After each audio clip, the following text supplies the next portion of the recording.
So, for today's video guys, bumukbang tayo. Here's the talaba.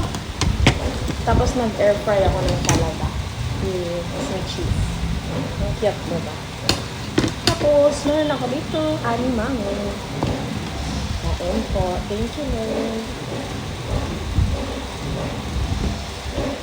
Siyempre, di mawawala ang rice. Pataba na ng pataba for today. So, I have also suka. Manado ng talaba.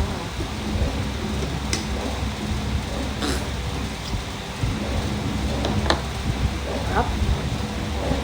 And of course, itong may cheese.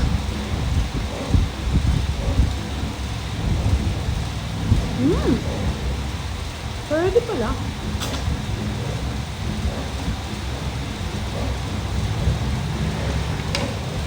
Sarap siya in fairness.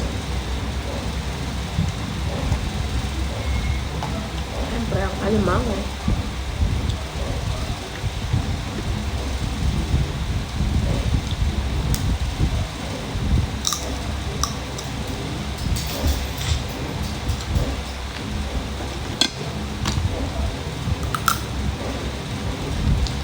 Kamatis.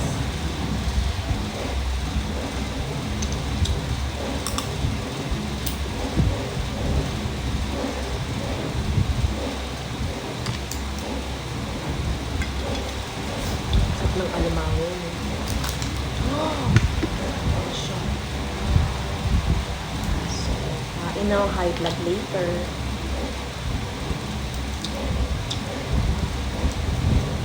Anong klaseng luto ba ginagawa niyo sa alimango? Ako ini-steam ko siya.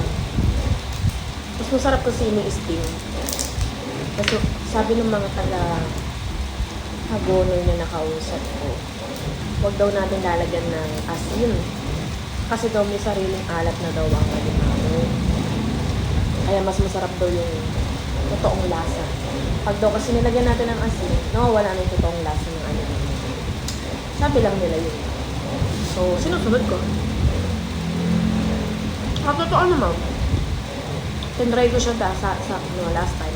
O kahit ngayon, every time na nagluluto ng alimango. Hindi na ako naglalagay ng asin. O kaya kahit anong pampalasa. Nire-recta ko na siya. Ng luto. Tapos mas masarap na siya. Sarap.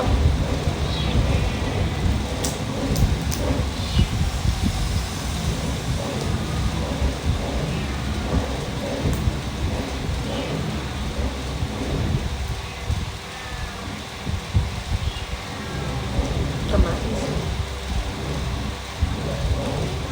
Mas gusto ko kasi siyang alimango. Mas gusto kong nausawan. Tapos tsaka kamatis. The best. Minsan suka. Depende sa trip.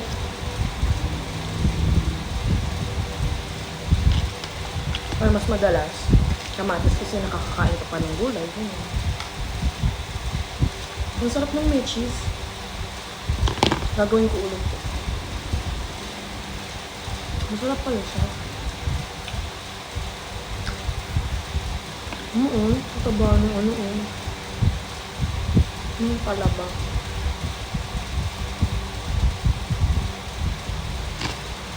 Sausaw ko siya. Sausaw ko din sa patis. Diba?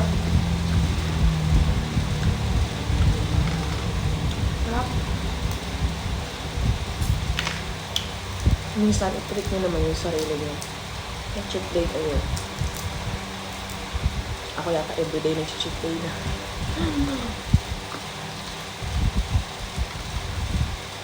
Pataba ng pataba, diba?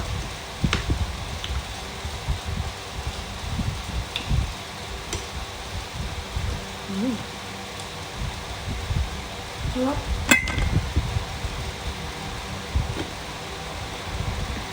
Napapa-unli rice na naman.